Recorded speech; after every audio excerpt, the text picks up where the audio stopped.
നാരായണം പത്മഭുവം വസിഷ്ഠം ശക്തിം ച തത്പുത്രപരാശരം ച വ്യാസം ശുകം ഗൗഡപദം മഹാന്തം ഗോവിന്ദയോഗീന്ദ്രമധാസ്യ ശിഷ്യം ശ്രീശങ്കരാചാര്യമധാസ്യ പത്മപാദം ച ഹസ്താമലകം ച ശിഷ്യം തം തോടകം വാർത്തികകാരമന്യാൻ അസ്മദ്ഗുരോൻ സന്തതമാനതോസ്മി. ബ്രഹ്മാനന്ദം പരമസുഗതം കേവലം ജ്ഞാനമൂർത്തിം ദ്വന്ദ്വാതീതം ഗഗനസദൃശം തത്വമസ്യാദിലക്ഷ്യം ഏകം നിത്യം വിമലമചലം സർവധീ സാക്ഷിഭൂതം ഭാവാതീതം ത്രിഗുണരഹിതം സദ്ഗുരും തം നമാമി.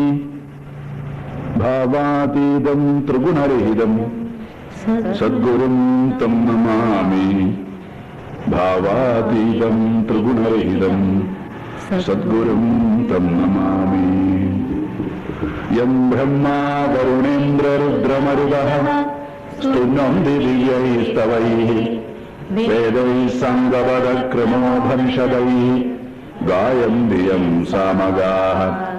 ധ്യാനാവസ്ഥിതതദ്ഗതേന മനസാ പശ്യന്തി യം യോഗിനോ യസ്യാന്തം ന വിദുഃസുരാസുരഗണാഃ ദേവായ തസ്മൈ നമഃ.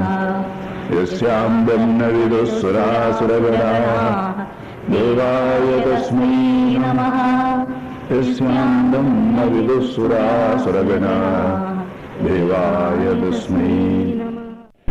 നമ്മളുടെ ഉത്തരവാദിത്വങ്ങളെല്ലാം തന്നെ നിസ്വാർത്ഥവും സമർപ്പണപൂർവമായിട്ട് ചെയ്യുന്നത് തന്നെയാണ് നമുക്ക് കരണീയമായിട്ടുള്ളത്. ആരുരുക്ഷോർ മുനേർ യോഗം കർമ്മകാരണമുച്യതേ യോഗാരൂഢസ്യ തസ്യൈവ ശമകാരണമുച്യതേ. ഒരിക്കൽ യോഗമാകുന്ന അശ്വത്തിൽ രൂഢനായാൽ, സ്ഥിരമായാൽ, തുടർന്ന് നമ്മളുടെ മനോബുദ്ധികളുടെ വ്യാപാരത്തെ നമുക്ക് നിയന്ത്രിച്ച് പരമമായ തത്വവുമായി സംയോജിപ്പിക്കാൻ ശ്രമിക്കാം. ഇന്നലെ ഞാൻ എപ്രകാരമാണ് അശ്വാരൂഢനാവുന്നത് എന്ന് പ്രതിപാദിച്ചു. അതായത് നമുക്ക് വന്നു ചേർന്നിരിക്കുന്നതായിട്ടുള്ള ഉത്തരവാദിത്വ നിർവഹണം തന്നെ സന്യാസവും യോഗവും എന്നാണ് ഭഗവാന്റെ അഭിപ്രായം. പക്ഷെ ആ ഉത്തരവാദിത്വ നിർവഹണം നിസ്വാർത്ഥവും സമർപ്പണപരവുമായി നാം അനുഷ്ഠിക്കുമെങ്കിൽ, നിസ്വാർത്ഥവും സമർപ്പണപരവുമായിട്ട് അനുഷ്ഠിക്കുന്നതായിട്ടുള്ള കർമ്മം നമ്മളുടെ അന്തഃകരണത്തിലെ മാലിന്യങ്ങളെ എന്നേക്കുമായി ഇല്ലാതാക്കുന്നു. പുതിയ പുതിയ മാലിന്യങ്ങൾ നാം ആർജിക്കുന്നുമില്ല. സ്വാഭാവികമായും ജീവിതയാത്രയിൽ അനവധി സംഘർഷങ്ങളുടെയും അസ്വസ്ഥതകളുടെയും മധ്യത്തിൽ നിൽക്കുന്ന സാധാരണ മനുഷ്യന് അവന്റെ വ്യക്തിപരവും കുടുംബപരവും ഔദ്യോഗികവും സാമൂഹ്യപരവുമായിട്ടുള്ള സമസ്ത കർമ്മങ്ങളെയും ഈശ്വരാർച്ചനയായി ചെയ്യുക. അതാണ് ആടുരുക്ഷോർ മുനേർ യോഗം കർമ്മകാരണമുച്യതേ എന്ന് പറയുന്നത്. തുടർന്ന് കർമ്മയോഗത്തിന്റെ ഫലമായി നമ്മളുടെ അന്തഃകരണത്തിന് ഒരു ശീതളമ കുളിർമ അനുഭവപ്പെടുന്നതായിട്ടുള്ള സമയത്ത് ശമകാരണമുച്യതേ, അതായത് നാം അറിയാതെ തന്നെ നമ്മളുടെ യാതൊരു വിധത്തിലുള്ള പ്രയത്നവും ഇല്ലാതെ തന്നെ നമ്മളുടെ മനസ്സ് അന്തർമുഖമാവും. ധ്യാനം സഹജമായിട്ടുള്ളൊരു ഭാവമാവണം. ആദ്യകാലങ്ങളിൽ നാം അതിനുവേണ്ടി പരിശ്രമിക്കുമെങ്കിലും ക്രമേണ നമ്മളുടെ മനഃശുദ്ധി ആർജിക്കുന്നതിൻ്റെ ആധിക്യമനുസരിച്ച് അനായാസേന മനസ്സ് പരമമായ തത്വത്തിലോട്ട് തിരിയും. കാരണം ഒരു പദാർത്ഥവും ബാഹ്യപരമായിട്ടുള്ള ഒരു രംഗവും മനസ്സിന്റെ ശ്രദ്ധ പിന്നീട് അർഹിക്കുന്നില്ല. കാരണം സ്ഥായിയും സ്ഥിരവുമായിട്ടുള്ളത് ഇത് മാത്രമാണ്. ബാക്കി സമസ്തവും ക്ഷയിക്കുന്നതാണ്. ഇത് പരിശുദ്ധമായിട്ടുള്ള അന്ധഃകരണത്തിന്റെ ഉടമസ്ഥന് മനസ്സിലാകും. എപ്പോഴാണ് അന്നത്വത്തിലോട്ട് നാം ഉയർന്നു എന്ന് മനസ്സിലാക്കുന്നത്? അതും ഭഗവാൻ പറഞ്ഞു, യഥാഹി നേന്ദ്രിയാർത്ഥേഷു ന കർമ്മസ്വനുഷജ്ജതേ സർവസങ്കൽപ്പ സന്യാസി യോഗാരൂഢസ്തദോച്യതേ. യോഗാരൂഢ ഈശ്വരനിൽ സ്ഥിരപ്രതിഷ്ഠിതമായിട്ടുള്ളവൻ. ഭഗവാൻ ദ്വിതീയ അധ്യായത്തിന്റെ അവസാനത്തിൽ സ്ഥിതപ്രജ്ഞൻ എന്നൊരു പദം ഉപയോഗിച്ചു. വ്യാസൻ അർജുനനിലൂടെ മാത്രമാണ് ഈ പദത്തെ ആർഷസാഹിത്യത്തിൽ ഉപയോഗിക്കുന്നത്. ഇതര ഭാവങ്ങളിൽ നാം ഈ പദം കാണുന്നില്ല. ഈശ്വരനിൽ സ്ഥിരമായിട്ടുള്ളവൻ എന്നർത്ഥം. സ്ഥിതപ്രജ്ഞ ഏവ യോഗാരൂഢ. രണ്ടും ഒന്ന് തന്നെയാണ്.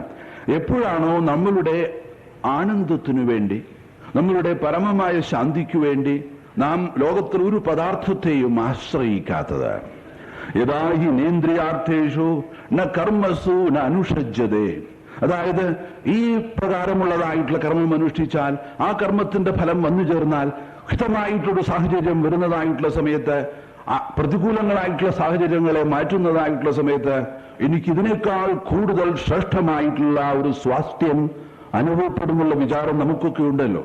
ഇദ്ദേഹത്തെ സംബന്ധിച്ചിടത്തോളം സമസ്ത സാഹചര്യങ്ങളിലും അദ്ദേഹം ഈശ്വരനെ ദർശിക്കുന്നു. കാരണം സമസ്തവും തന്നെ ആശ്രയിച്ചാണ് നിൽക്കുന്നതെന്ന് അദ്ദേഹത്തിന് ബോധ്യമാവും. അപ്പോൾ തന്റെ സുഖത്തിനു വേണ്ടി, തന്റെ നിലനിൽപ്പിന് വേണ്ടി ഒന്നിനെയും ആശ്രയിക്കാതെ സ്വസ്വരൂപമായി ആത്മാവിൽ തന്നെ നിമഗ്നമായിട്ടുള്ള ചിത്തത്തിന്റെ ഉടമസ്ഥൻ പിന്നെ യോഗാരൂഢൻ എന്ന് പറയുന്നു. ആ സമയത്ത് അദ്ദേഹം തന്റെ സ്വാർത്ഥപരമായിട്ടുള്ള സമസ്ത അഭിലാഷങ്ങളെയും പരിത്യജിച്ചിരിക്കുന്നു എന്നർത്ഥം. സർവസങ്കല്പ സന്യാസി യോഗാരൂഢസ്തദോച്യതേ. നാം ഇന്നലെ ചർച്ച ചെയ്തതായിട്ടുള്ള ശ്ലോകം ഇതാണ്. ഈ അവസ്ഥയിലോട്ട് സാംസ്കാരികവും താത്വികവുമായിട്ടുള്ള ഈ ഉദാത്തമായ ലക്ഷ്യത്തെ പ്രാപിക്കുന്നതിന് ഒരേ ഒരു മാർഗം മാത്രമേ നമുക്കുള്ളൂ. നാം തന്നെ നമ്മെ ഉദ്ധരിക്കുക. ഉദ്ധരേത് ആത്മനാത്മാനം ന ആത്മാനം അവസാദയേ. ഉദ്ധരേത്, നിങ്ങൾ തന്നെ നിങ്ങളെ സമുദ്ധരിക്കൂ. ഒരിക്കലും നിങ്ങളെ തളർത്തരുത്. പാർത്ഥസാരഥിയുടെ ഉപദേശമാണ്.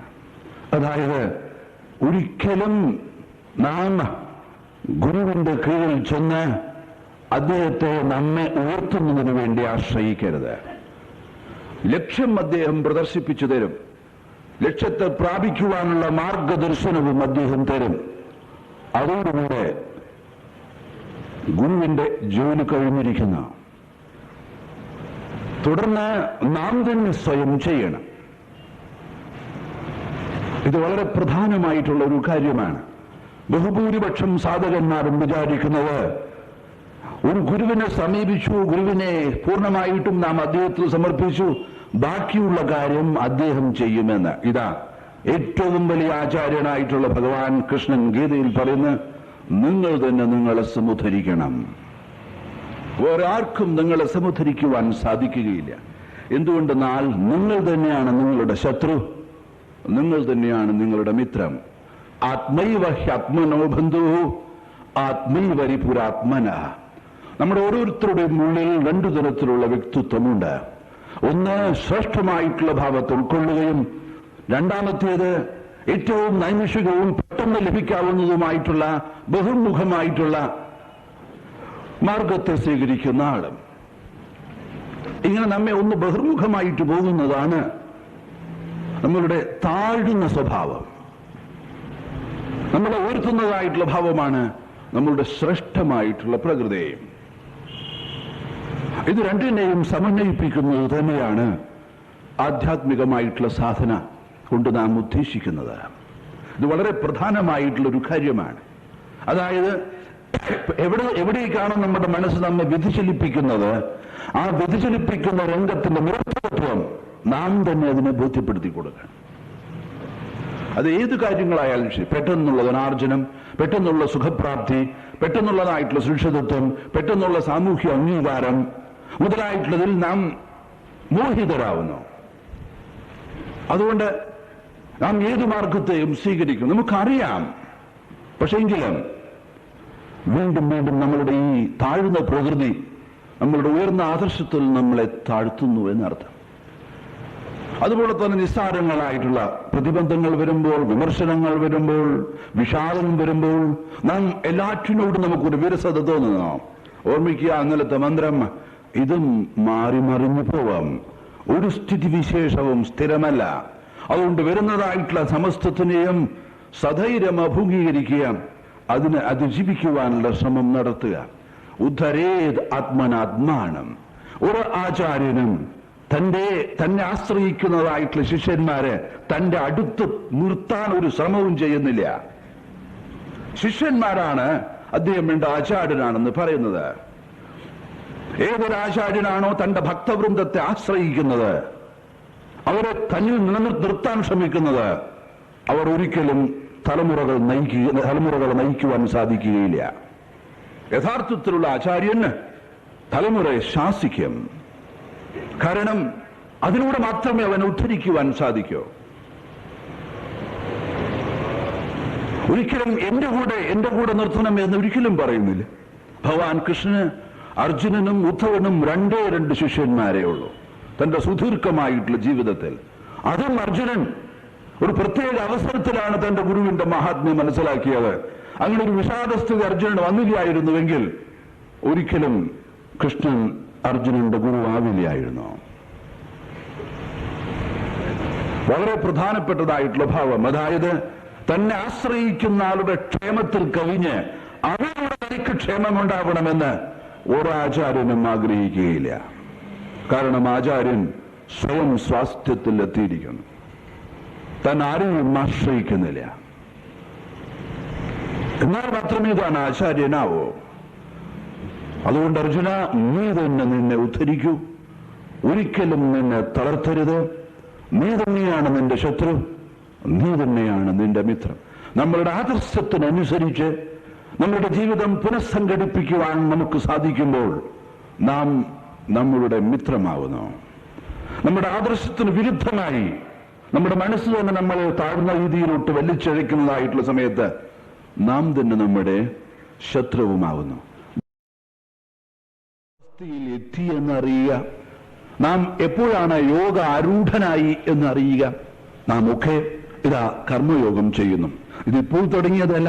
ഒരുപക്ഷെ ഈ ആശയം നിങ്ങൾ എല്ലാവരും വളരെ കാലം മുമ്പേ ഗ്രഹിച്ചിട്ടുണ്ടാവാം. പല ആചാര്യന്മാരിൽ നിന്നും പല ഗ്രന്ഥങ്ങളിൽ നിന്നും നിങ്ങളുടെ മാതാപിതാക്കളിൽ നിന്നും എല്ലാം നിങ്ങൾ ഈ ആശയം ഗ്രഹിച്ചിട്ടുണ്ടാവാം. ആ ആശയത്തിനനുസരിച്ച് കഴിയുന്നത്ര വിധത്തിൽ അത് ജീവിതത്തിൽ പകർത്തിക്കൊണ്ടുപോകുന്നും ഉണ്ടാവാം. എങ്കിലും പൂർണ്ണമായിട്ടുള്ളൊരു സ്വാസ്ഥ്യം, മരണഭയത്തിൽ നിന്നുമുള്ള വിമോചനം, വീണ്ടും ഈ വേറെ ജന്മത്തിൽ വരുമോ എന്നുള്ളതായിട്ടുള്ള ആശങ്ക, ആന്തരികമായ സംഘർഷങ്ങൾ നമ്മെ വിട്ടുപിരിയുന്നില്ല. അപ്പോൾ എങ്ങനെയാണ് നാം യോഗ ആരൂഢനായി എന്നറിയുക? ഇന്ന് നാം ആയിട്ടില്ല. ഒരു പക്ഷേ അതാവാനുള്ള യോഗ്യതയും ഇപ്പോൾ ഇല്ല. എങ്കിലും ആ ഒരു അവസ്ഥയെ ഞാൻ കൊതിക്കുന്നു. അങ്ങനെ ആഗ്രഹിക്കുന്നതിൽ എന്താണ് തെറ്റ്? സ്വാഭാവികമായിട്ടും നമുക്ക് വസ്തുനിഷ്ഠമായിട്ട് അതിനെ അറിയാൻ ഒരു ആഗ്രഹമുണ്ട്. എന്താണ് ഈശ്വര സാക്ഷാത്കാരം സിദ്ധിച്ച ഒരു മനുഷ്യന്റെ സ്ഥിതി? നാമും അവരും തമ്മിൽ എന്താണ് വ്യത്യാസം? ഭഗവാൻ ഇവിടെ പറയുന്നു എങ്ങനെയാണ് അത് അറിയുക എന്നുള്ളത്. ഏതാ എപ്പോഴാണോ എന്തുകൊണ്ടെന്നാൽ ഇന്ദ്രിയാർത്ഥേഷു കർമ്മസു ന അനുഷജ്ജതേ.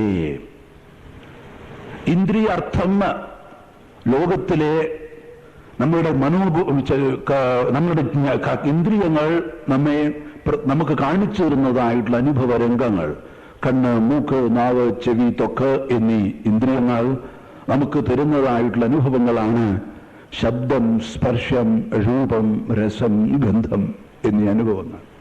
ഈ 5 തരത്തിലാണ് ലോകം നാം അനുഭവിക്കുന്നത്.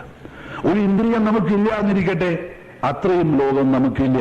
ചെവി ഇല്ലാത്ത ആൾക്ക് ശബ്ദപ്രപഞ്ചമില്ല. ചക്ഷുരിന്ദ്രിയം ഇല്ലാത്തതായിട്ടുള്ള ആൾക്ക് ദൃശ്യപ്രപഞ്ചമില്ല.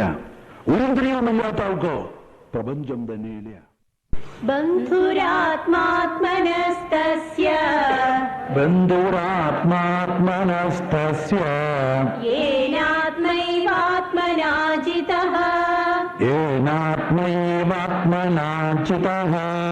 അനാത്മനസ്തു ശത്രുത്വേ വർത്തേതാത്മൈവ ശത്രുവദ്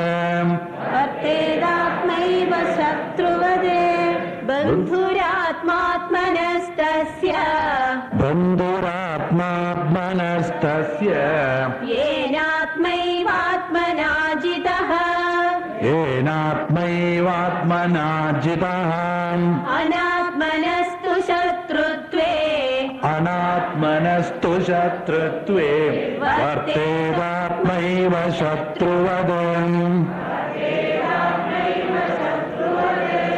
येन ആത്മൈ ആത്മനാജിത ഏതൊരുവനാണോ അവന്റെ ബഹിർമുഖമായിട്ടുള്ള മനസ്സിനെ ലക്ഷ്യബോധം ഉൾക്കൊണ്ടതായിട്ടുള്ള ബുദ്ധി കൊണ്ട് നിയന്ത്രിച്ചിരിക്കുന്നത് ഏനാത്മൈ ആത്മനാജിത ജിത ജയിച്ചിരിക്കുന്നത്, അതായത് സ്വാർത്ഥപരമായിട്ടുള്ള ആസക്തിയോടുകൂടെ താൽക്കാലികമായിട്ടുള്ള നേട്ടങ്ങളിലും സുഖത്തിലും ഭ്രമിച്ചുകൊണ്ട് പോകുന്നതായിട്ടുള്ള മനസ്സിനെ പരമമായിട്ടുള്ള ലക്ഷ്യം ഉൾക്കൊണ്ടതായിട്ടുള്ള ബുദ്ധി കൊണ്ട് ആരാണോ നിയന്ത്രിക്കുന്നത്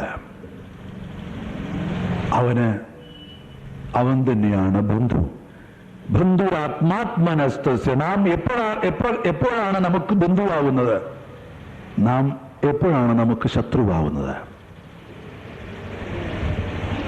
നമ്മുടെ ആദർശങ്ങൾക്കനുസരിച്ച്, നമ്മുടെ നേരത്തെ തന്നെ നിശ്ചയിച്ച ലക്ഷ്യത്തിനനുസരിച്ച് ആ ലക്ഷ്യത്തെ പ്രാപിക്കുവാൻ നമ്മുടെ മനസ്സ് നമ്മോട് സഹകരിക്കുമ്പോൾ നാം നമ്മുടെ ബന്ധുവാകുന്നു. മറിച്ചോ അനാത്മനസ്തു ശത്രുത്വേ, അനാത്മന നമ്മുടെ മനസ്സ് തന്നെ നമ്മളോട് പല വിധത്തിലുള്ളതായിട്ടുള്ള പരാജയ സാധ്യതകളെ കുറിച്ച് പറയുമ്പോൾ അത് നടക്കില്ല, ഇത് ശരിയാവില്ല, അത് ശരിയാവില്ല, 100 വിധത്തിലുള്ളതായിട്ടുള്ള പ്രതിബന്ധങ്ങളും നമ്മെക്കാട്ടിലും കൂടുതൽ ശക്തമായിട്ടുള്ള മാത്സര്യം ഉള്ളതായിട്ടുള്ള ആൾക്കാരും അവരുടെ കഴിവും അവരുടെ പ്രാഗൽഭ്യവും ഒക്കെ നമ്മുടെ മനസ്സിന് നമ്മളോട് പറയുകയാണെങ്കിലോ നമ്മുടെ ആത്മവിശ്വാസം അത് ഇല്ലാതാക്കാം. നാം തന്നെ നമ്മെ സ്വയം തളർത്തുകയാണ്. അനാത്മനസ്തു ശത്രുത്വം എന്ന് വെച്ചാൽ നമ്മളുടെ ലക്ഷ്യത്തിനെ പ്രാപിക്കുന്നതിന് നമ്മുടെ മനസ്സ് നമ്മോട് സഹകരിക്കുന്നില്ല എന്നർത്ഥം. അപ്പോൾ അങ്ങനെയുള്ള ആൾക്ക് വർത്തേത ആത്മൈവ ശത്രുവത, അവൻ തന്നെ അവന്റെ ശത്രുവായി തീരുന്നു എന്നർത്ഥം.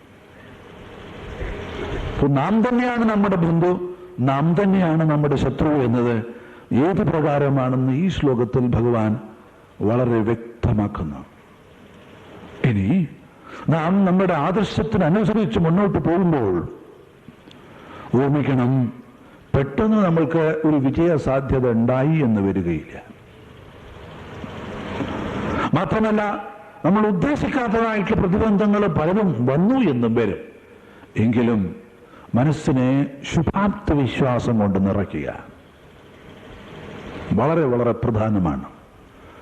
ആവർത്തിച്ചാവർത്തിച്ച് മനസ്സിനെ പ്രോത്സാഹിപ്പിക്കുവാൻ സാധിക്കണം. അങ്ങനെയുള്ളതായിട്ടുള്ള മനസ്സിന് സ്വാഭാവികമായിട്ടും മുന്നോട്ട് പോകാൻ സാധിക്കും. ഒരു ശക്തിക്കും അതിനെ പിന്തിരിപ്പിക്കുവാൻ സാധിക്കുകയില്ല. അച്ചടക്കത്തിന് വിധേയമായിട്ടുള്ള മനസ്സ് ഏറ്റവും വലിയ ഒരു ശക്തിയാണ്. പരാജയത്തിലും നമുക്ക് സമചിത്തത ഉണ്ടാവണം. ഭീഷണിയിലും അവയെ ക്രമേണ ആ പൂർവാർജിതമായിട്ടുള്ള വാസനകളെ ക്ഷയിപ്പിക്കണം.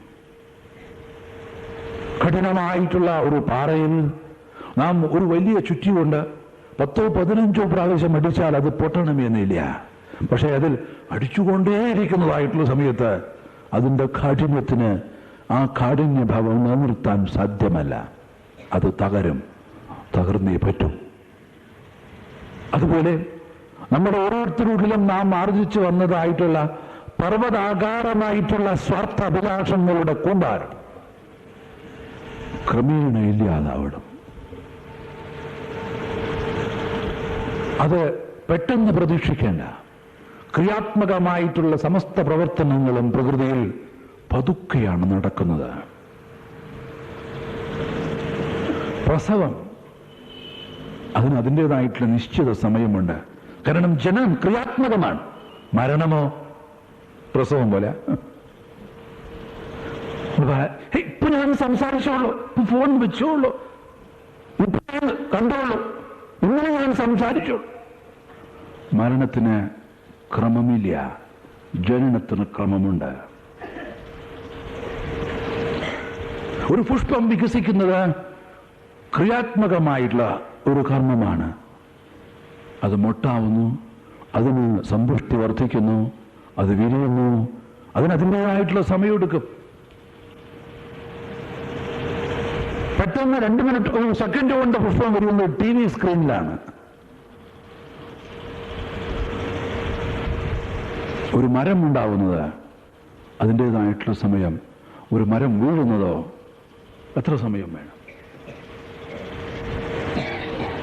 ക്രിയാത്മകമായിട്ടുള്ള എന്തും അതിൻ്റെതായിട്ടുള്ള സമയമെടുക്കും. വിതച്ചതായിട്ടുള്ള ധാന്യം നമുക്ക് കൊയ്യാനാവണമെങ്കിൽ അതിൻ്റെതായിട്ടുള്ള സമയമുണ്ട്. പക്ഷേ പ്രകൃതിക്ഷോഭം വരുന്നതായിട്ടുള്ള സമയത്ത് 1 സെക്കൻഡ് കൊണ്ട് അത് മുഴുവനും ഇല്ലാതാവും.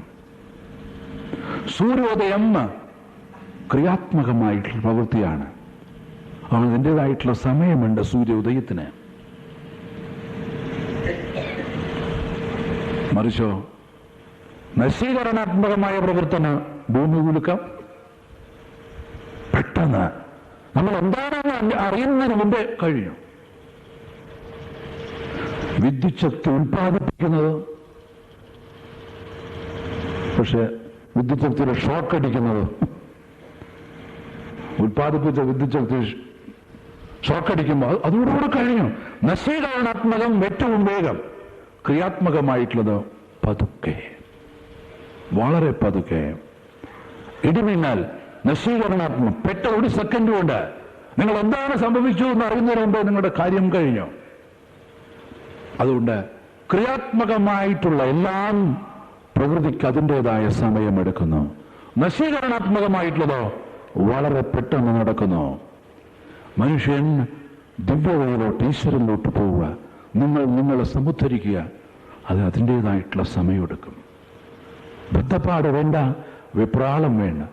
മുന്നോട്ട് പതുക്കെ പോയി കഴിഞ്ഞില്ലെങ്കിൽ വിജയം തീർച്ചയായും സുനിശ്ചിതമാണ്. നാം തന്നെയാണ് നമ്മളുടെ ബന്ധു, നാം തന്നെയാണ് നമ്മളുടെ ശത്രു.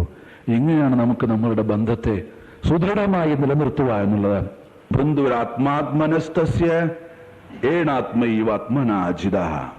ഇനി ഏതൊരാളാണോ തന്റെ ആദർശത്തിനു വേണ്ടി, അല്ലെങ്കിൽ തന്റെ ആദർശത്തിൽ നിലനിൽക്കുന്നതിനു വേണ്ടി ബാക്കിയുള്ള എല്ലാ യാതനകളും സസന്തോഷം സഹിച്ച് ആ പ്രതിബന്ധങ്ങളെയൊക്കെ അതിജീവിക്കുന്നത്, അയാൾ തന്നെയാണ് അയാളുടെ ബന്ധു. മറിച്ചോ അനാത്മനസ്തു ശത്രുത്വേ വർത്തേത് ആത്മൈവ ശത്രുവത്. താൽക്കാലികങ്ങളായിട്ടുള്ള നേട്ടങ്ങൾക്ക് വേണ്ടി ഉന്നതമായിട്ടുള്ള ആദർശത്തിൽ നിന്ന് വ്യതിചലിക്കപ്പെടുന്നതായിട്ടുള്ള സമയത്ത് നാം തന്നെയാണ് നമ്മുടെ ശത്രു. ഒരു പ്രസ്ഥാനം എന്ന നിലയിൽ, ഒരു സംഘടന എന്ന നിലയിൽ, ഒരു കുടുംബം എന്ന നിലയിൽ, ഒരു സ്റ്റേറ്റ് എന്ന നിലയിൽ, ഒരു രാഷ്ട്രം എന്ന നിലയിൽ നാം ആലോചിച്ചു കഴിഞ്ഞാൽ നാം തന്നെയാണ് നമ്മുടെ ശത്രു, നാം തന്നെയാണ് നമ്മളുടെ മിത്രവും. ചരിത്രം അത് അനുവർത്തിച്ചുകൊണ്ടേയിരിക്കുന്നു. വ്യക്തി എന്ന നിലയിൽ, ഒരു സമൂഹം എന്ന നിലയിൽ, രാഷ്ട്രം എന്ന നിലയിൽ. തുടർന്ന്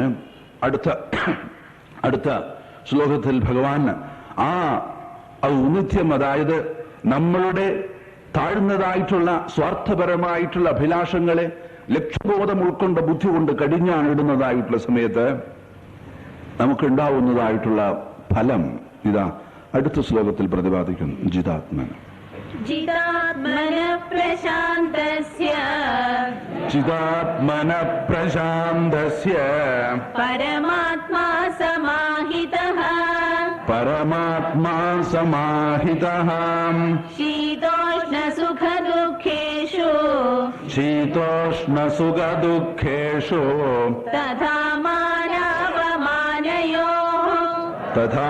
മാനാപമാനയോഃ ജിതാത്മന പ്രശാന്തസ്യ ജിതാത്മന പ്രശാന്തസ്യ പരമാത്മാ സമാഹിതഃ പരമാത്മാ സമാഹിതഃ ശീതോഷ്ണ സുഖ ദുഃഖേഷു ശീതോഷ്ണ സുഖ ദുഃഖേഷു തഥാ മാനാപമാനയോഃ തഥാ മാനാപമാനയോഃ ജിതാത്മന. ഏതൊരാളാണോ തന്റെ ആന്തരികമായിട്ടുള്ള വൈകാരികമായിട്ടുള്ള ഭാവങ്ങളെ, ബഹുമുഖമായിട്ടുള്ള ചിന്തകളെ, വസ്തുബോധം ഉൾക്കൊണ്ടതായിട്ടുള്ള ലക്ഷ്യബോധം ഉൾക്കൊണ്ട ബുദ്ധി കൊണ്ട് വശീകരിക്കുന്നത്. അതായത് തന്നെ നിയന്ത്രിക്കുവാൻ ആർക്കാണ് സാധിക്കുന്നത്? ജിതാത്മന. തന്നെ തന്റെ മിത്രമാക്കി ആവിഷ്കരിച്ചതായ ഒരു വ്യക്തി ക്രമേണ അധികം വൈകാതെ പ്രശാന്തനാവുന്നു. അത് ബാഹ്യപരമായിട്ടുള്ള ഒരു സ്ഥിതിവിശേഷം കൊണ്ടല്ല, മറിച്ച് തന്റെ ജീവിതചര്യയുടെ പവിത്രത കൊണ്ടാണ്. അതായത് തന്റെ ആരോഗ്യമോ അല്ലെങ്കിൽ തന്റെ സാമ്പത്തികമായ സുരക്ഷിതത്വമോ തന്റെ ഔദ്യോഗിക പദവിയോ ഇതൊന്നുമല്ല. പ്രശാന്ത ഭാവത്തിന് കാരണം തന്റെ ബഹിർമുഖതയും സ്വാർത്ഥതയും കുറഞ്ഞു വരുന്നത് കൊണ്ടാണ്. അതാണ് ഇവിടുത്തെ പ്രശാന്തി. ബാക്കിയുള്ള ബാഹ്യപരമായിട്ടുള്ള കാര്യങ്ങൾ കൊണ്ടുണ്ടാവുന്നത് ശാന്തിയാണ്. അത് കുറച്ചു കഴിയുമ്പോൾ ഇല്ലാതാവും. അതായത് ആ ബാഹ്യപരമായിട്ടുള്ള സ്ഥിതിവിശേഷം മാറുമ്പോൾ നമ്മളുടെ ശാന്തിയും അത് ബാധിക്കും. അനുകൂല സാഹചര്യം വരുമ്പോൾ ഹിതവും, സാഹചര്യം പ്രതികൂലമാകുമ്പോൾ അഹിതവുമാവുമ്പോൾ സ്വാഭാവികമായിട്ടും നമ്മളുടെ മനോനില ബാഹ്യപരമായിട്ടുള്ള സ്ഥിതിവിശേഷങ്ങളെ ആശ്രയിച്ചാണ്. ഇവിടെ അതല്ല, പ്രശാന്ത. അതായത് അന്തർമുഖമാവുമ്പോൾ നമുക്കുണ്ടാവുന്നതായിട്ടുള്ള സ്വാസ്ഥ്യം. മറ്റേ ശാന്തി നമുക്ക് എല്ലാവർക്കും അറിയാം. നല്ല വിശപ്പുണ്ട്, നല്ല ഊണ് കഴിക്കാൻ സാധിച്ചിട്ടുണ്ടെങ്കിൽ നമുക്ക് ശാന്തിയായി. നല്ലവണ്ണം ഊണ് കഴിച്ചിട്ടുണ്ടെങ്കിൽ പായും തലനെയും കെട്ടിയാൽ നല്ല ശാന്തിയായി. അതായത് നമ്മളുടെ ലൗകികങ്ങളായിട്ടുള്ള കാര്യം നിർവഹിക്കുന്ന സമയത്ത് നമുക്ക് ശാന്തി ഉണ്ടാവും, ഇല്ലെന്നല്ല. പക്ഷെ ആ ശാന്തിയല്ല പ്രശാന്തി. അതായത് ഏതൊരു ശാന്തഭാവത്തെ ആവിഷ്കരിച്ചാലാണോ പിന്നെ ആ ശാന്തി ഒരിക്കലും നമ്മെ വിട്ടുപിരിയാത്തത്. എന്താണ് അതിന് കാരണം? കാരണം സത്യത്തിന്റെ സ്വരൂപം ശാന്തമാണ്. ശാന്താകാരം ഭുജഗശയനം. ആരുടെ ആകൃതിയാണോ ശാന്തമായിരിക്കുന്നത് അതെന്നും ശാന്തമാണ്, അതെന്നും ആനന്ദമാണ്. സ്വാഭാവികമായിട്ടും നാം അന്തർമുഖമാകുമ്പോൾ ആ ശാന്തിയുടെ സാന്നിധ്യം നമുക്ക് അനുഭവിക്കാൻ ഇടയാവുന്നു. കാരണം നാം ശാന്തി അനുഭവിക്കുകയല്ല, നാം ശാന്ത സ്വരൂപമാണ്. ഇതെല്ലാം ഗ്രഹിക്കുന്നതിന് നമുക്കൊരു അനുഗ്രഹം തന്നെ വേണം. നാം ശാന്തി അനുഭവിക്കുകയല്ല.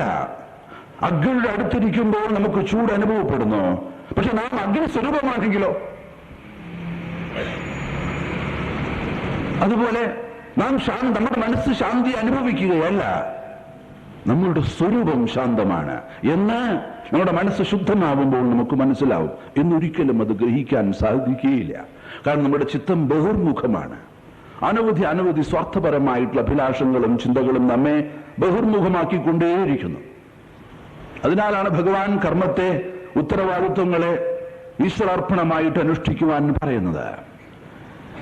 ജിതാത്മന പ്രശാന്തസ്യ പരമാത്മാ സമാഹിത. ആ പ്രശാന്തി ഇതാ. എന്താണ് അതിന് കാരണം? പരമാത്മാ, എല്ലാ ഹൃദയങ്ങളിലും സ്ഥിതി ചെയ്യുന്നതായിട്ടുള്ള ആത്മസ്വരൂപം പരമാത്മ. ഇന്ന് എനിക്ക് ഏറ്റവും ഭയമുള്ളൊരു പദമാണ് ഈ വാക്ക് പരമാത്മ. അതായത് പല വേദികളിലും നമുക്ക് പോകേണ്ടി വരും. അപ്പോൾ പല വേദികളിലും പോകേണ്ടി വരുന്ന സമയത്ത് പല പ്രാസംഗികന്മാരും, ഇന്ന് കേരളത്തിൽ പ്രത്യേകിച്ച്, നമ്മൾ ആരെങ്കിലും പരിചയപ്പെടുത്തുമ്പോൾ ഏതെങ്കിലും വ്യക്തിയെ പറയുമ്പോൾ അദ്ദേഹം ഈ പ്രസ്ഥാനത്തിന്റെ ജീവാത്മാവും പരമാത്മാവുമാണ്. എന്താണ് ഇദ്ദേഹത്തിന് ജീവാത്മാന്ന് അറിയൂ, പരമാത്മാവ് അദ്ദേഹത്തിന് മാത്രം ഇത് 10 പ്രാവശ്യം പറയുകയും ചെയ്യും.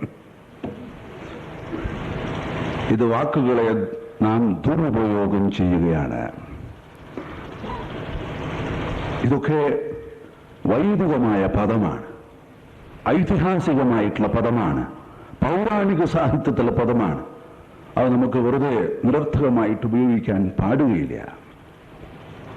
അതായത് ഇനി ഇവിടെ ഇരിക്കുന്ന എന്റെ ബഹുമാനപ്പെട്ട ശ്രോതാക്കളെങ്കിലും ഇനി നിങ്ങളുടേതായിട്ടുള്ള വേദിയിൽ പോകുന്നതായിട്ടുള്ള സമയത്ത് ഇത് മറ്റുള്ളവരെ ബോധ്യപ്പെടുത്തി കൊടുക്കണം. ഇത് ഗീതയുടെ ആവശ്യവുമാണ്. ഇതാണ് നമ്മുടെ ദേശീയ സംസ്കാരം.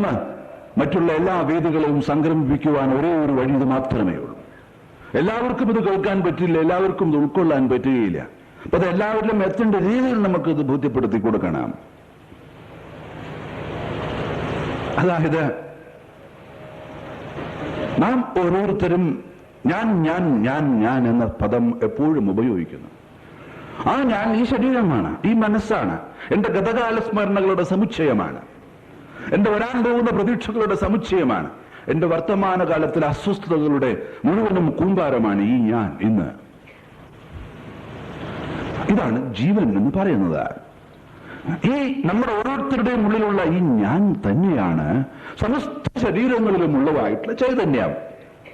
പരം എന്ന് വെച്ചാൽ അതീതം എന്നർത്ഥം. ഉപരി പരം, ഇംഗ്ലീഷിൽ ട്രാൻസെൻഡന്റൽ എന്ന് പറയുന്ന പദം. പരം, അതീതം. അപ്പോൾ ഈ ജീവൻ, നാം ഇപ്പോൾ കാണുന്നതായിട്ടുള്ള ഈ ജീവൻ ഉണ്ടല്ലോ, ഞാൻ ഞാൻ എന്ന് നമ്മൾ ഓരോരുത്തരും ഉപയോഗിക്കുന്ന ഈ പദം ഞാൻ, ഈ ഞാൻ ഈ ശരീരത്തിൽ മാത്രമല്ല, അത് ശരീരത്തിന് അതീതമാണ്. അതാണ് ഈ പരമാത്മാ എന്ന് വെച്ചാൽ അർത്ഥം.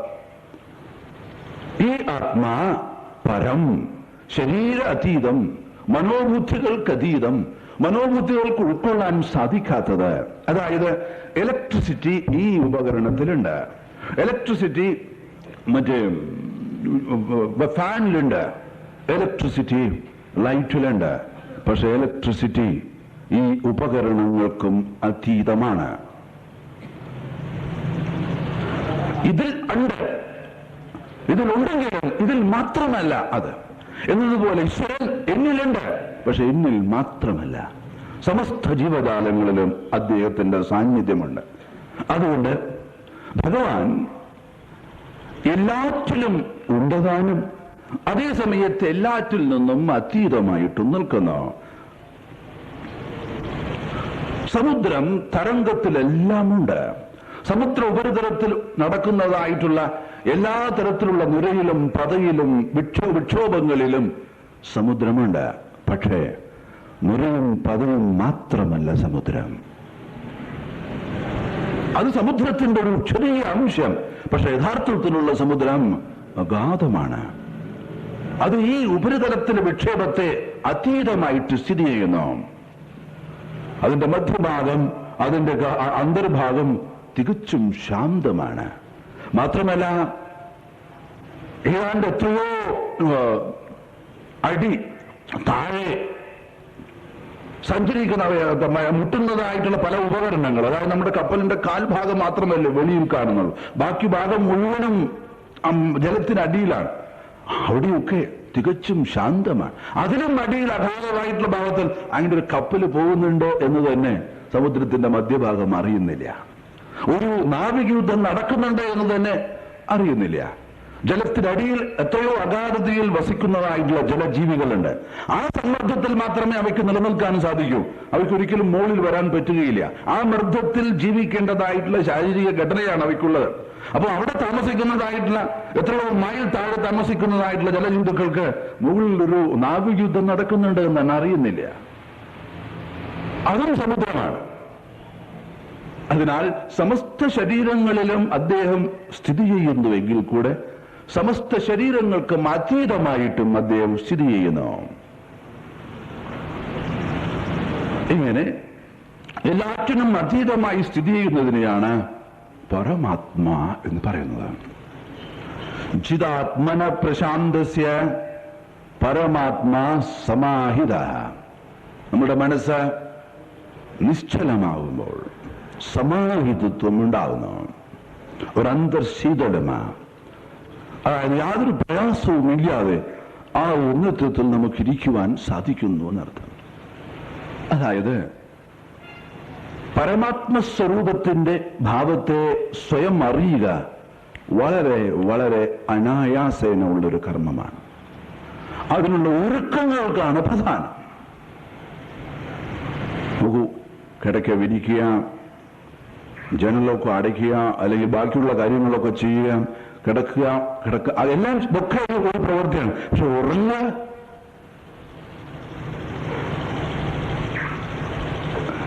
ഭക്ഷണം കഴിക്കുന്നത്, ഭക്ഷണം ഉണ്ടാക്കുന്നതിന് എത്ര സമയം വേണം? കഴിക്കുന്നത് എത്ര എളുപ്പമാണ്. അതുപോലെ ആധ്യാത്മികപരമായിട്ടുള്ള അനുഭവം, അതിനുള്ള ഒരുക്കങ്ങളാണ് ഇതൊക്കെ. പക്ഷെ ആ അനുഭവം വളരെ വളരെ വേഗമാണ്. ഈ ഒരുക്കത്തിനാണ് പ്രധാനം. ഒരു ഇലക്ട്രിക് ലൈൻ ഏതോ ഒരു വിജന പ്രദേശത്തേക്ക് കൊണ്ടുപോകുന്നിരിക്കട്ടെ. അതായത് ആ ഭാഗത്ത് ഒരു വിധത്തിലും ആ ഇലക്ട്രിക് ലൈനില്ല. ഒരു വലിയ ഒരു സ്ഥാപനം വരുന്നു, ഒരു ഇൻഡസ്ട്രി വരുന്നു, ധാരാളം ബുദ്ധിശക്തി കൊണ്ട് അവിടെ പല കാര്യങ്ങളും നടക്കേണ്ടതുണ്ട്. സ്വാഭാവികമായിട്ടും ആദ്യം അത് ബന്ധപ്പെട്ടതായിട്ടുള്ള ആളുകൾ ഈ ലൈൻ വലിക്കുന്നതിന്റെ സ്ഥലത്തെക്കുറിച്ച് സർവേ ചെയ്യുന്നു. അവിടെ പോകുന്നപ്പോൾ പല ആൾക്കാരോടും ഉടമസ്ഥന്മാരോടും നിങ്ങൾക്ക് സംസാരിക്കേണ്ടി വരും. ചിലർ അതിലൂടെ വരാൻ പറ്റില്ല എന്ന് പറയും, ചിലർ കേസ് കൊടുത്തുനിന്ന് വരും ഡിപ്പാർട്ട്മെന്റിനെതിരായിട്ട്. എന്ത് ചെയ്യാൻ പറ്റും? ചിലപ്പോൾ അതിനും സമയമെടുക്കും. ഇനി ഇതെല്ലാം ചെയ്തു കഴിഞ്ഞാൽ തന്നെ അതിന് പ്രവർത്തകർ വന്ന്, അതിനുള്ള മെറ്റീരിയൽസ് വന്ന്, അതിന് ഇലക്ട്രിക് പോസ്റ്റൊക്കെ ഇട്ട്, അതിന്റെ കേബിളൊക്കെ വന്ന്, ലൈനൊക്കെ വലിച്ചു കഴിഞ്ഞു. ഇതൊക്കെ ഇത്ര സമയമെടുക്കും. പക്ഷേ ലൈൻ ചാർജ് ചെയ്യുമ്പോൾ ഉടനെ ആ നിമിഷം ഇലക്ട്രിസിറ്റി എത്ര കിലോമീറ്റർ ആണെങ്കിലും അവിടെ എത്തിക്കഴിഞ്ഞോ. Line charging അനായാസമാണ്. അല്ലേ? ആലോചിച്ച് നോക്കൂ.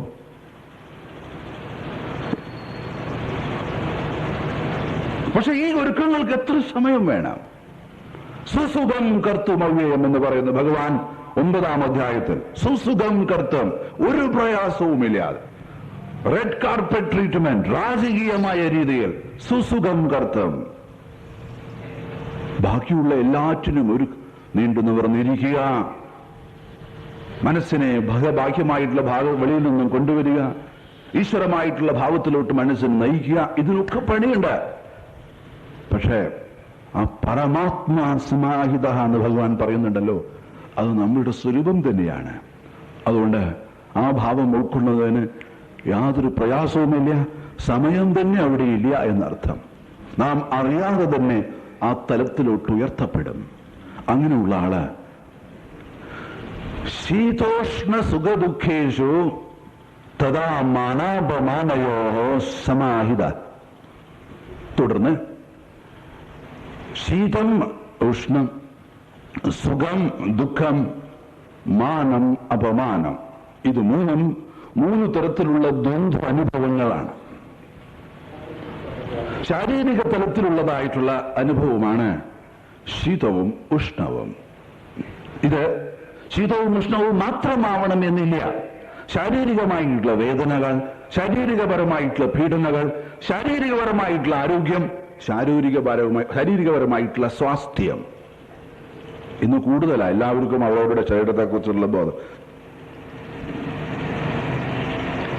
ഇപ്പൊ ഞാൻ വെയിറ്റ് കുറഞ്ഞിട്ടുണ്ടല്ലേ, ആരെങ്കിലും പറഞ്ഞാൽ വലിയ സന്തോഷമായി. വെയിറ്റ് കൂടിയിട്ടുണ്ടല്ലേ ഇല്ലാത്തവരെ, നല്ലോണം കുറഞ്ഞിട്ടുണ്ട് കേട്ടോ, ഓ താങ്ക് യു. ഉടനെ ഇനി അല്ലാത്തവരോ നേരെ മറിച്ച് ആരെങ്കിലും പറഞ്ഞിട്ടുണ്ടെങ്കിൽ അതും ശീതവും ഉഷ്ണവുമാണ്.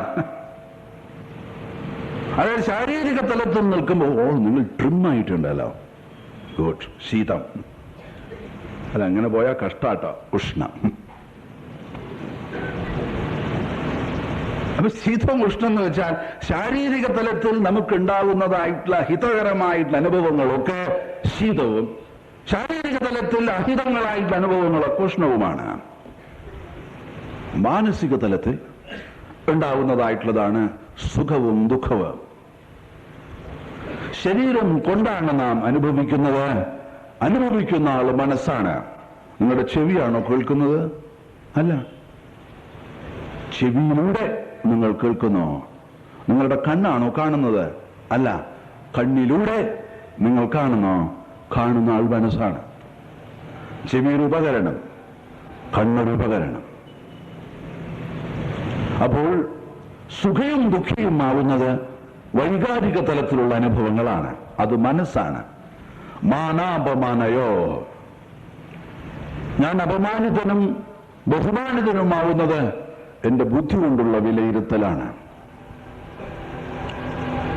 മാനവും അപമാനവും ഇത് മൂന്നും ശാരീരിക മാനസിക ബുദ്ധിപരമായ തലത്തിൽ വരുന്നതായിട്ടുള്ള ഈ വൈവിധ്യമാർന്നതായിട്ടുള്ള വിരുദ്ധങ്ങളായ അനുഭവങ്ങളെല്ലാം ഇദ്ദേഹം സമമായിട്ടെടുക്കുന്നു. സമാഹിത. ഇതാണ് പ്രത്യക്ഷമായ ഈശ്വര ദർശനം ലഭിച്ചാൽ ഉണ്ടാവുന്നതായിട്ടുള്ള ലക്ഷണം. വൈവിധ്യങ്ങളായിട്ടുള്ള വ്യത്യസ്തങ്ങളായിട്ടുള്ള അനുഭവങ്ങളിൽ ഒരു സമഭാവന അദ്ദേഹത്തിനുണ്ടാവും. ശീതോഷ്ണ സുഖദുഃഖേഷു തഥാ മാനാപമാനയോ. തുടർന്ന് അദ്ദേഹം ഈ ലോകത്ത് വ്യവഹരിക്കുന്നതായിട്ടുള്ള സമയത്ത് ഈ പ്രപഞ്ചം മുഴുവനും ഈശ്വരന്റെ പ്രത്യക്ഷ രൂപമായി കാണുന്നു എന്ന് പ്രസ്താവിക്കുകയാണ് അടുത്ത ശ്ലോകം.